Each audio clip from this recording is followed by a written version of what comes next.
বাংলাদেশিদের তুরস্ক ভিসা পাইয়ে দেওয়ার নামে নতুন দালাল চক্র গজিয়ে ওঠার অভিযোগ সাম্প্রতিক সময়ে আলোচনায় এসেছে। দক্ষিণ এশিয়া থেকে মধ্যপ্রাচ্য এবং ইউরোপমুখী অভিবাসন প্রবাহে তুরস্ক দীর্ঘদিন ধরেই একটি ট্রানজিট হাব হিসেবে ব্যবহৃত হচ্ছে।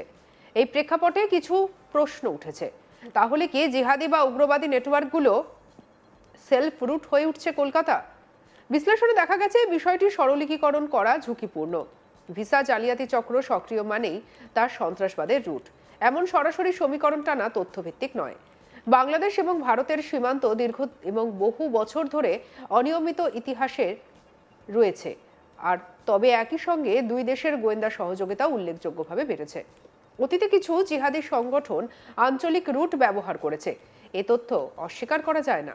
কিন্তু বর্তমান বাস্তবতায় নজরদারি, ডিজিটাল ট্রাভেল ট্র্যাকিং এবং আন্তঃরাষ্ট্রীয় তথ্য আদান প্রদান অনেক কঠোর। ফলে কলকাতা এখন জিহাদিদের নিরাপদ করিডর, এমন দাবির প্রকাশ্য এবং যাচাইকৃত প্রমাণ সীমিত। আজ তাক বাংলায় ফাঁস বাংলাদেশিদের তুরস্ক ভিসা দেওয়ার চক্র। সম্প্রতি বিভিন্ন দেশের ভিসা পাইয়ে দেওয়ার নাম করে ডেকে রেখে আটক করে রাখা এবং টাকা হাতিয়ে নেওয়ার চেষ্টার অভিযোগে দুই বাংলাদেশিকে গ্রেপ্তার করা হয়েছে। মঙ্গলবার তাদের আদালতে তোলা হয়। তা নিয়েই রহস্য দানা বেঁধেছে। তাহলে কি বিশেষ কোনো উদ্দেশ্যে তারা ভারতে এসেছিল? এই প্রশ্নটাই উঠতে শুরু করেছে। ঘটনাটি ঘটেছে নিউ টাউন টেকনোসিটি থানার বালিগড়ি এলাকায়। পুলিশ সূত্রে জানা গিয়েছে, সোমবার রাতে টেকনোসিটি থানার পুলিশের কাছে খবর আসে যে বালিগড়ি এলাকায় একটি অ্যাপার্টমেন্টে দুই বাংলাদেশি নাগরিককে আটকে রাখা হয়েছে। খবর পেয়ে পুলিশ সেখানে গিয়ে বাংলাদেশিকে উদ্ধার করে এবং দুজনকে গ্রেপ্তার করা হয়। জিজ্ঞাসাবাদে পুলিশ জানতে পারে যে বাংলাদেশ থেকে যারা মেডিকেল ভিসাতে আসতো তাদেরকে টার্গেট করত। তাদের বিভিন্ন দেশে যাওয়ার প্রয়োজন হলে তার ভিসা করিয়ে দেওয়ার নাম করে ডেকে রেখে আটক করে মোটা টাকা ডিমান্ড করা হতো। শনিবার থেকে তাদেরকে আটকে রাখা হয় বলেও অভিযোগ। তাদের তুরস্কে যাওয়ার জন্য ভিসার প্রয়োজন ছিল। তুরস্কের ভিসা পায় আর তার নাম করে এই দুই বাংলাদেশকে ডেকে পাঠানো হয়। মঙ্গলবার তাদের বারাসাত আদালতে তোলা হয়। পুলিশ তাদেরকে নিজেদের হেফাজতে নিয়ে এই চক্রের সঙ্গে আর কারা কারা জড়িত সেই বিষয়ে খতিয়ে দেখছে।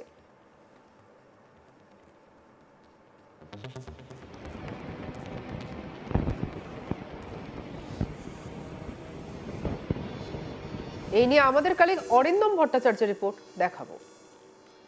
ভিসা পাইয়ে দেওয়ার নাম করে প্রতারণা, আর এই প্রতারণা চক্রের পর্দা ফাঁস করল বিধাননগর পুলিশ। নিউ টাউনের বালিগুড়ি অঞ্চল থেকে এই চক্রের দুজনকে ইতিমধ্যে গ্রেপ্তার করেছে বিধাননগর পুলিশ। এরা মূলত বাংলাদেশি নাগরিকদের টার্গেট করত, এরকমটাই কিন্তু জানা যাচ্ছে পুলিশ সূত্র থেকে।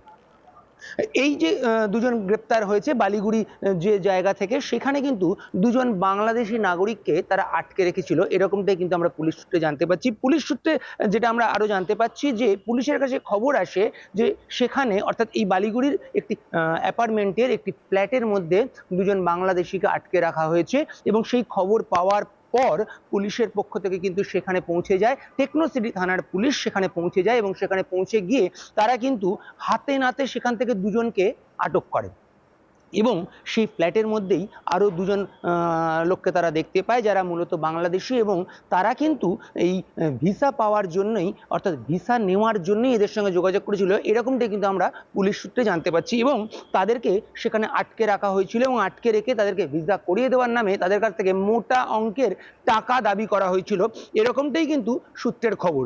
এবং সেই যে টাকা, অর্থাৎ যে টাকার বিনিময়ে এই ভিসা করিয়ে দেওয়ার কথা হয়েছিল, সেটা কিন্তু এই যে আটক হয়েছে যে দুজন, সেই দুজনে কিন্তু তাদের কাছে দাবি করেছিল এবং এরা কিন্তু মূলত এই প্রতারণা চক্রেরই অন্যতম দুই পান্ডা, সেরকমটাই কিন্তু জানা যাচ্ছে পুলিশ সূত্র মারফত।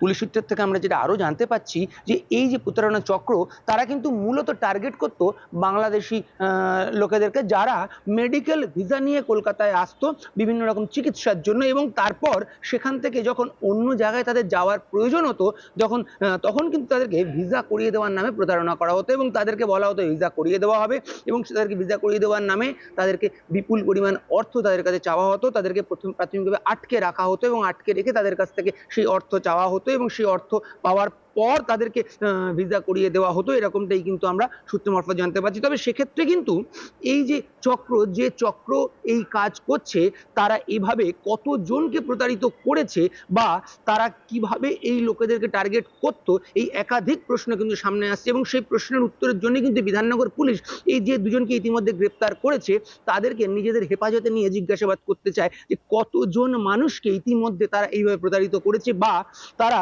এই যে ফ্রডুলেন্ট ওয়েতে যে ভিসা তৈরি করে দেওয়ার ব্যাপার সেটা তারা কিভাবে করতো বা তারা এই যে টাকা যে দাবি করতো সেই টাকা যে তারা নিত সেই টাকা তারা কোন অ্যাকাউন্ট অর্থাৎ কোন ব্যাংক অ্যাকাউন্টে তারা সেই টাকা দিত বা কিভাবে সেই টাকা কোথায় কোথায় ছড়িয়ে পড়তো বা এই যে পুরো চক্র তার পেছনে কোনো প্রভাবশালী ব্যক্তি রয়েছে কিনা বা কারা কারা এর সঙ্গে যুক্ত রয়েছে, এরকম একাধিক প্রশ্ন এবং সেই সব প্রশ্নের উত্তর পেতে চাইছে বিধাননগর পুলিশ।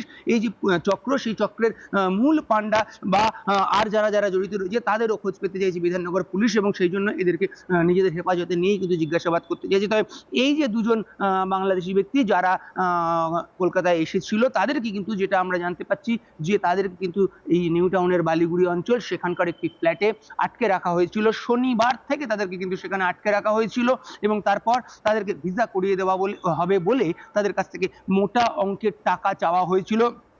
সেই টাকা যতক্ষণ না তারা দিচ্ছিল ততক্ষণ কিন্তু তাদেরকে এই ফ্ল্যাটে আটকে রাখা হয়েছিল এবং যারা আটকে রেখেছিল যে দুজন আটকে রেখেছিল সেই দুজন কিন্তু ইতিমধ্যে বিধাননগর পুলিশের হাতে গ্রেপ্তার হয়েছে, যেটা আমরা পুলিশকে জানতে পাচ্ছি যে পুলিশের কাছে সূত্র মারফত খবর এসেছিল এবং সেই খবরের ভিত্তিতেই কিন্তু পুলিশ সেই ফ্ল্যাটে গিয়ে পৌঁছয় এবং পৌঁছে তারপর হাতে নাতে সেখানে এই দুজনকে ধরে এবং দুজনকে নিয়ে এসে যখন টেকনোসিটি থানায় জিজ্ঞাসাবাদ করা হয় তাদের কথাই কিন্তু একাধিক অসঙ্গতি ধরা পড়ে এবং তারপরে সন্দেহ হওয়াতেই কিন্তু তাদেরকে গ্রেপ্তার করা হয়। যদিও পরে আমরা পুলিশ সূত্রে জানতে পাচ্ছি যে জিজ্ঞাসাবাদের সময় তারা কিন্তু এই পুরো বিষয়টাই স্বীকার করেছে এবং সেজন্যই কিন্তু পুলিশ তাদেরকে নিজেদের হেফাজতে নিয়ে জিজ্ঞাসাবাদ করতে চায় এবং এই যে পুরো চক্র যে চক্রর এই মূলত যে বাংলাদেশি নাগরিক যাদেরকে টার্গেট করতো এবং যারা মেডিকেল ভিসা নিয়ে মূলত আসতো বাংলাদেশ থেকে তাদেরকে টার্গেট করা হতো, এরকম যে পুলিশ সূত্রে আমরা খবর পাচ্ছি সেই পুরো যে র্যাকেট সেই র্যাকেট কিভাবে চলতো, কোথা থেকে অপারেট হতো, কতজন ইতিমধ্যে এইভাবে প্রতারিত হয়েছে, কত টাকা এই চক্র সেই প্রতারিত মানুষদের থেকে সংগ্রহ করেছে, এরকম একাধিক প্রশ্ন উত্তরের জন্য কিন্তু নিজেদের কাস্টাডিতে নিতে চাইছে বিধাননগর পুলিশ এবং এই দুজন যারা ইতিমধ্যে গ্রেপ্তার হয়েছে তাদেরকে জিজ্ঞাসাবাদ করে পুরো চক্রের পর্দাফাঁস করতে চাইছে। বাংলাদেশিদের তুরস্ক ভিসা পাইয়ে দেওয়ার নাম করে নতুন দালালি চক্র গজিয়ে ওঠার অভিযোগ সাম্প্রতিক সময়ে আলোচনায় এসেছে। দক্ষিণ এশিয়া থেকে মধ্যপ্রাচ্য এবং ইউরোপমুখী অভিবাসন প্রবাহে তুরস্ক দীর্ঘদিন ধরেই একটি ট্রানজিট হাব হিসেবে ব্যবহার করা হচ্ছে একে। আর এই প্রেক্ষাপটে কিছু মহল প্রশ্ন তুলেছে, তাহলে কি জিহাদি বা উগ্রবাদী নেটওয়ার্কগুলোর জন্যই সেফ রুট হয়ে উঠেছে কলকাতা? বিশ্লেষণে দেখা গিয়েছে বিষয়টি সরলীকরণ করা ঝুঁকিপূর্ণ। ভিসা জালিয়াতি চক্র সক্রিয় মানেই তা সন্ত্রাসবাদের রুট এমন সরাসরি সমীকরণ টানা তথ্যভিত্তিক নয়। বাংলাদেশ ও ভারতের সীমান্ত দীর্ঘ এবং বহু বছর ধরে অনিয়মিত পারাপারের ইতিহাস রয়েছে সেখানে। তবে একই সঙ্গে দুই দেশের গোয়েন্দা সহযোগিতাও উল্লেখযোগ্যভাবে বেড়েছে। অতীতে কিছু জিহাদি সংগঠন আঞ্চলিক রুট ব্যবহার করেছে, এ তথ্য অস্বীকার করা যায় না। সঙ্গে রাখুন আজ তাক বাংলার ইউটিউব চ্যানেলকে, লাইক কমেন্ট শেয়ার সাবস্ক্রাইব করতে ভুলবেন না।